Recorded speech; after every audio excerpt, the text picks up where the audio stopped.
ফেলিয়া পেছনে তোমার ছায়া। আজকে আমি অনেক খুশি, কি লেগে অনেক খুশি জানেন?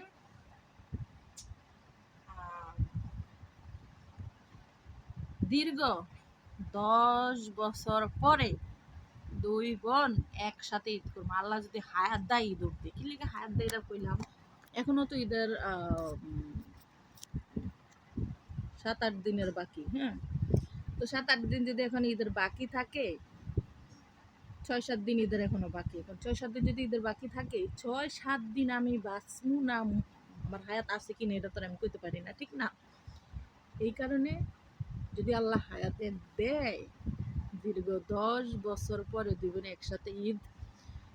আসল কথা কি, দুই বোন দুই জায়গায় সংসারিক ছিলাম, চাপে, কিংবা সবারই তো শ্বশুরবাড়ির বলে যে না আমার বউ আমার বাড়িতে ঈদ করবো। সবার বই সবার ঈদের পরে যাতায়াত বেড়ান কষ্টকর। বেড়াইলে ঈদের পরে বেড়াও, ঈদ তো সবার বাড়িতে। এখন আমিও বর্তমানে চিঙ্গেল, আমার বোনও চিঙ্গেল। আমার বোনের স্বামী বিদেশ। আমারটাই মনে করেন সৌদি এয়ার লাইসেন্সের কোম্পানিতে কাজ করে, মানে বিমান চালায়, বিমান। উনি 18-19 লাখ টাকা বেতন পায়। আচ্ছা, তো এইবার ভাবলাম যে দুই বোনে একসাথে ঈদটা করি। দীর্ঘ 10 বছর আগে যেহেতু দুই বোনে একসাথে ঈদ করছি, আবার 10 বছর পরে কি আমরা আদৌ বাঁচমু? দুই বোনের এক বোনে কি সাথে থাকবো? গ্যারান্টি নেই। এই কারণে সত্যি আমার কাছে অনেক খুশি লাগতেছে। দুই বোনে মিলে একসাথে ঈদ করবো, এটার মজাই আলাদা। সবাই দোয়া করবেন যাতে হায়াত অব্দি পাই। হায়াতের কথা তো বলা যায় না। আর ভাই আমি আজকে সেই সময় ভাত খাই নাই।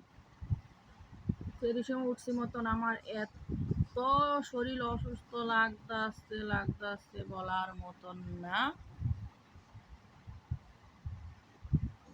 কি আর কইতাম, দুঃখের কথা। আর একটু লাইভে যদি ঢুকি, এত নেই রে সমস্যা দেয় গো আল্লাহ, এত নেই রে সমস্যা দেয় বলার মতন। আর বোনের বাড়িতে যে ঈদ করা আমারও পক্ষে সম্ভব হয় না। এই যে আমি কাজ করি, এখন ঘুম থেকে উঠলাম, তাড়াহুড়া করে উঠতে সংসারের একটু টুকিটাকি কাজ থাকে, সবারই ঘরের একটু কাজ থাকে।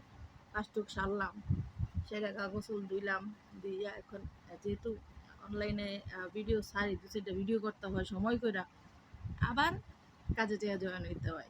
এই সুবাদে কিংবা ভাড়ার টাকায় হয় না, অভাবে আছি, আইতে যেতে 5-10 হাজার টাকা লাগে, এই সুবাদে যাওয়া হয় না আর কি। মেন উদ্দেশ্য এটা। যাক, এবার বোনের ইচ্ছাকৃতভাবে আসতেছে, আলহামদুলিল্লাহ, অনেক খুশি।